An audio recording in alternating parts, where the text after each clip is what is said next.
Salut à tous, on se retrouve aujourd'hui dans une nouvelle vidéo pour tester du make-up. On teste aujourd'hui une nouvelle marque, on teste la marque Rimmel. Alors c'est une marque drugstore qu'on peut trouver dans tout ce qui est Leclerc, Inter, tout ça. Je suis allée dans le Leclerc qui est pas très loin de chez moi, j'ai trouvé absolument rien du tout. Donc c'est assez frustrant. Maybelline, il y en a une flopée, mais alors Rimmel, je suis tombée sur une gamme vegan, donc j'ai pris uniquement la gamme vegan. C'est pour ça que j'ai pas énormément de produits parce qu'il y avait beaucoup de vernis. Mais là je me suis concentrée uniquement sur le teint. Il y avait d'autres produits, il y avait pas mal de mascara, donc j'en ai pris un, j'ai pris le vegan aussi. En palette, il y avait vraiment pas de choix, je crois qu'il y en avait deux et les deux étaient vraiment pas jolis. En fond de teint, je crois que j'en ai vu trois différents. J'ai pris plutôt un perfecteur de teint moi. Par contre, ce que je trouve dommage, c'est qu'en termes de teinte, il y a vraiment pas beaucoup de choix. Il me semble quand même que les marques comme ça, elles ont pas énormément de teinte. Là, j'ai pris la 10 Rose Ivory, mais ça me paraît un petit peu trop rose justement. Donc c'était soit trop rose, soit trop jaune. Donc j'ai pris ça, on verra bien. Donc c'est le Kind and Free perfecteur de teint vegan, 67% d'ingrédients d'origine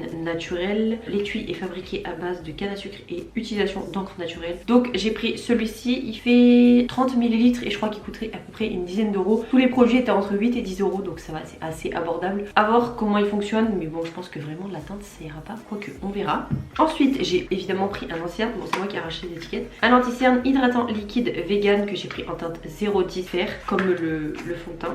L'anti-cerne est comme ceci, en tout cas je trouve ça assez joli les packaging et c'est sous forme d'applicateur comme ça. On a ça, j'ai aussi pris la poudre compacte vegan du coup en transparent. Là par contre c'est pareil, en termes de teinte on n'avait pas grand chose. J'avais même pas de bronzer et de blush pour vous dire tellement c'était vraiment n'importe quoi. Alors la poudre elle se présente comme ceci, tout est bleu, c'est joli, et donc vous ouvrez, ça se présente comme ça. On a une petite houppette et la poudre transparente. C'est les seuls trois produits teint que j'ai. J'ai hésité à reprendre une poudre comme ça un tout petit peu plus foncée pour pouvoir faire bronzer, mais c'était trop orange. Même les bronzers classiques c'était vraiment orangé, il n'y avait pas de bronzer, ou même des palettes où il y avait tout le temps, il n'y avait rien. Donc c'est les seuls produits que j'ai pris, mais je me dis que ce serait quand même intéressant de tester au moins ça. Et j'ai aussi pris un mascara, il y avait du bleu ou du noir je crois, j'ai pris noir.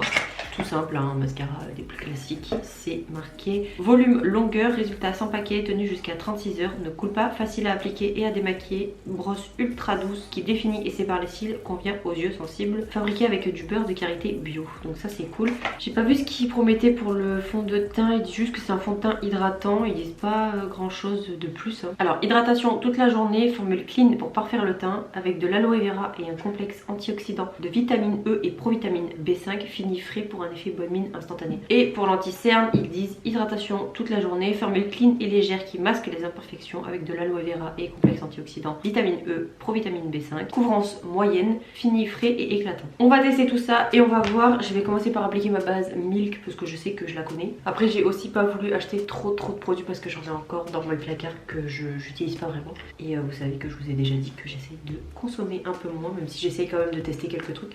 C'est pour ça que je teste mais en petite quantité. Alors donc le fond de teint se présente sous forme de tube. Je vais en appliquer sur mon éponge. C'est assez épais, je m'attendais à ce que ça soit plus léger que ça. En termes de teinte, ouais ça va être trop rose je pense. Bon la teinte franchement je pensais que ça allait être pire que ça. Je vais en rajouter un petit peu. Bon ils disent fini naturel donc forcément que ça va pas camoufler trop les imperfections. J'en ai une bonne là.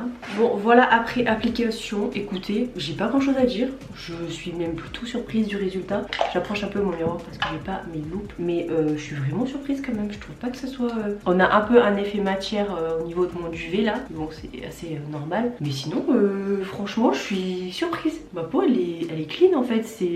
Et au final la teinte ça me choque pas tant que ça. Peut-être que là si on va voir un peu la démarcation rosée. Mais franchement je suis assez bluffée. Après bon, si vous avez la peau grasse je vous le conseille peut-être pas parce que là ça commence déjà à migrer un peu dans mes plis. Là aussi au niveau du front ça migre déjà. Mais pour l'instant ouais c'est assez prometteur comme perfecteur de teint. Alors quand vous n'avez pas d'imperfection ça peut être vraiment bien. Moi je sais que j'en ai une là grosse, bon elle me gêne pas parce qu'elle est pile au niveau de ma lunette. Ensuite on passe à l'anti-cerne, je vais en mettre comme je mets mes autres anti-cernes. Alors le pinceau il en prend assez, donc ça c'est cool. Parce qu'il y a des petits pinceaux applicateurs comme ça qui en prennent pas beaucoup. Lui il en met bien, par contre ouais voilà, courance moyenne.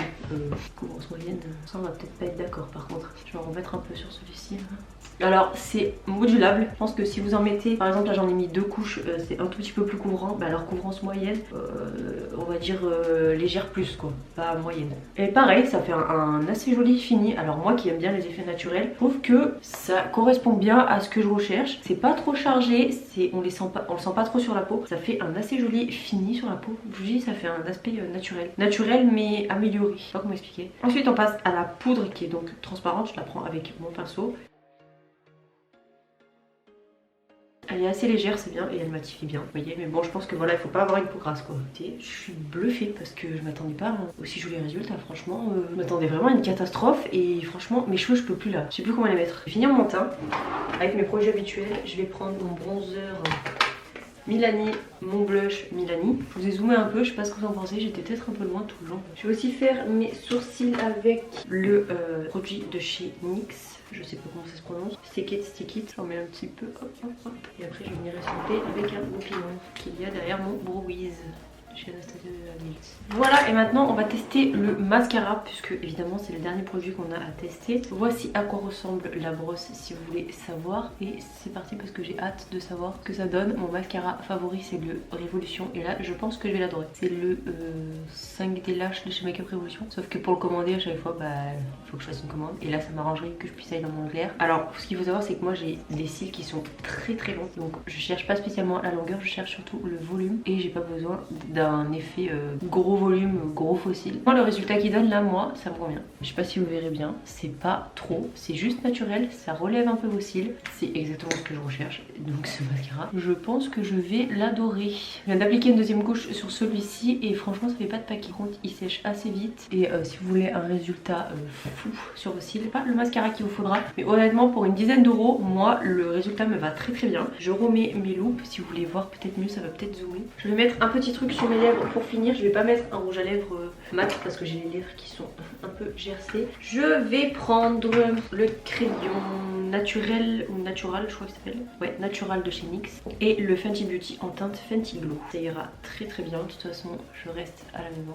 Voilà, bah écoutez, en ce qui concerne le résultat, ce que je peux vous dire, c'est que je trouve ça super beau. Vous pouvez foncer pour cette collection. Je trouve ça sublime. Par contre, comme je vous l'ai dit, seul le problème, c'est qu'il n'y a pas vraiment énormément de teinte. Si vous avez la peau grasse, je pense que par contre, ça va bouger. Et si vous avez la peau très sèche, je pense que c'est vraiment pour les peaux normales. Parce que pour les peaux très sèches, je pense que, vous voyez, ça va peut-être marquer vos zones de sécheresse justement. Et moi là vous voyez, je sais que j'ai la zone T qui est assez grasse et là ça a déjà marqué mes plis d'expression. Et là aussi ça a déjà migré un petit peu parce que j'en ai quand même pas mal mis et je l'ai appliqué à l'éponge. Il faudrait que je l'applique juste avec les doigts parce que vous avez pas envie de vous prendre la tête à mettre du fond de teint ou quoi que ce soit. Vous en prenez un petit peu, vous en mettez sur votre visage et je pense que à mon avis ça vous fera un super beau look. Il porte très bien son nom parce que c'est pas aussi couvrant qu'un fond de teint mais ça unifie bien le teint et franchement je trouve ça plutôt pas mal, c'est prometteur. Je vais me pencher un peu plus sur le cas de Rimmel pour tester d'autres produits, peut-être qu'il y aura une partie 2 à cette vidéo, on verra. En tout cas là ça m'a déjà coûté 50 balles hein, faut pas oublier parce que 10 € chaque produit, ouais 40, bon, c'est presque pareil.